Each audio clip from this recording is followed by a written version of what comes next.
आज विश्व पर्यावरण दिवस है। इस दिन को मनाने का मकसद है दुनिया वालों को पर्यावरण की सुरक्षा और संरक्षण के प्रति जागरूक करना। पहला विश्व पर्यावरण दिवस 5 जून 1974 को मनाया गया था और इस बार 45वां विश्व पर्यावरण दिवस पूरी दुनिया में मनाया जा रहा है। देश में भी अलग अलग राज्यों और शहरों में सुबह से ही विश्व पर्यावरण दिवस के लिए पर्यावरण बचाने के अलग अलग कार्यक्रमों का आयोजन किया जा रहा है। कहीं पर प्लास्टिक की थैली को ना कहने के लिए कैंपेन किया जा रहा है, तो कहीं स्केटिंग रैली निकाली जा रही है, कहीं पर इको फ्रेंडली चीज़ों को बढ़ावा देने का संदेश दिया जा रहा है।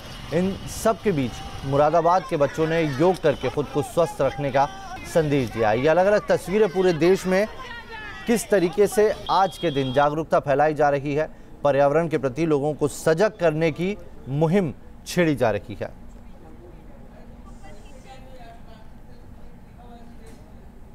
बीट द प्लास्टिक पॉल्यूशन ये महज एक स्लोगन नहीं बल्कि वक्त की जरूरत है।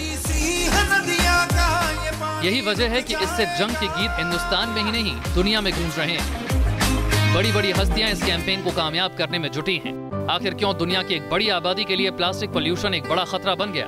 आखिर क्यों दुनिया ने एकजुट होकर इस प्लास्टिक कचरे के खिलाफ जंग छेड़ी? ये एक ऐसा सवाल है जिसका जवाब हमें और आपको ढूंढना है। एक बड़ी मुहिम में शामिल होकर उसे कामयाब बनाना है। दरअसल हर बार पर्यावरण दिवस के मौके पर आंकड़ों का जमा खर्च शुरू हो जाता है। बड़े बड़े दावे किए जाते हैं, संकल्प लिए जाते हैं, लेकिन तस्वीर नहीं बदलती। एक रिपोर्ट के मुताबिक भारत में साल 2015 में प्रदूषण से 25 लाख लोगों की मौत हुई थी।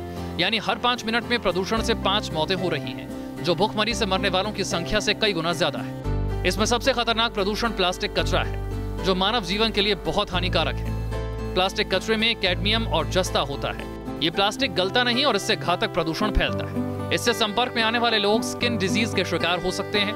इसके अलावा दिल की बीमारी के लिए यह जिम्मेदार माना जाता है। इसका हमारे आपकी मानसिक सेहत पर भी काफी बुरा असर होता है। यहाँ तक कि प्लास्टिक से पैदा होने वाला प्रदूषण कैंसर जैसी घातक बीमारी का कारण बन जाता है। अगर आप प्लास्टिक को जलाते हैं तो जो सांस बनती है उससे लंग कैंसर हो सकता है और अलग अलग तरह की बीमारियां हो सकती है। नाक में से सडन ब्लीडिंग, आंखों की सडन ब्लाइंडनेस हो सकती है, क्योंकि नाइट्रस ऑक्साइड, सिलिकॉन डाइऑक्साइड, इस तरह की बहुत ज़्यादा खतरनाक गैसेस पैदा हो जाती हैं प्लास्टिक को जलाने से।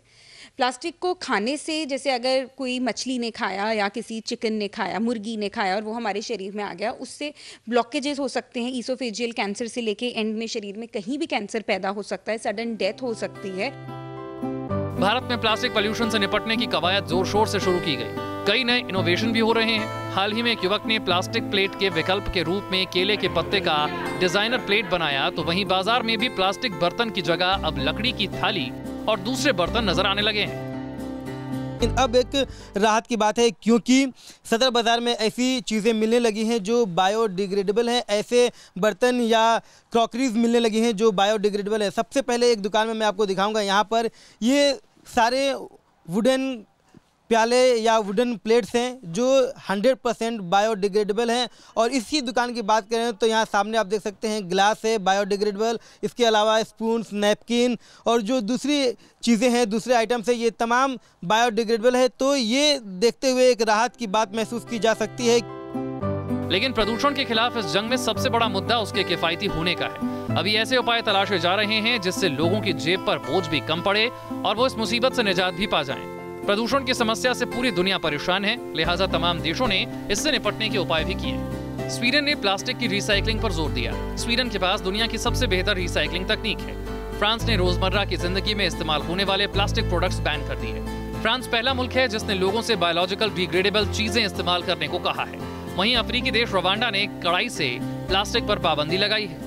2008 से रवांडा प्लास्टिक बैग फ्री देश के तौर पर मिसाल बन गया है। दुनिया के कई मुल्कों ने प्लास्टिक प्रोडक्ट्स पर टैक्स लगाकर लोगों को हतोत्साहित किया है। इसी तरह भारत में भी प्लास्टिक की पॉलिथीन पर प्रतिबंध लगाए गए हैं, लेकिन लॉ एनफोर्समेंट एजेंसियों के ढीले रवैये के कारण इस पर पूरी तरह अमल नहीं किया जा पा रहा। एक्सपर्ट्स की माने तो प्लास्टिक कचरा एक बड़े खतरे का अलार्म है।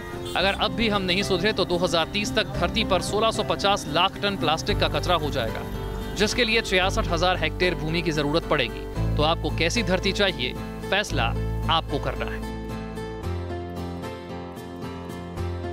रिजवान आरिफ और अभिषेक पांडे के साथ टीम न्यूज़ नेशन।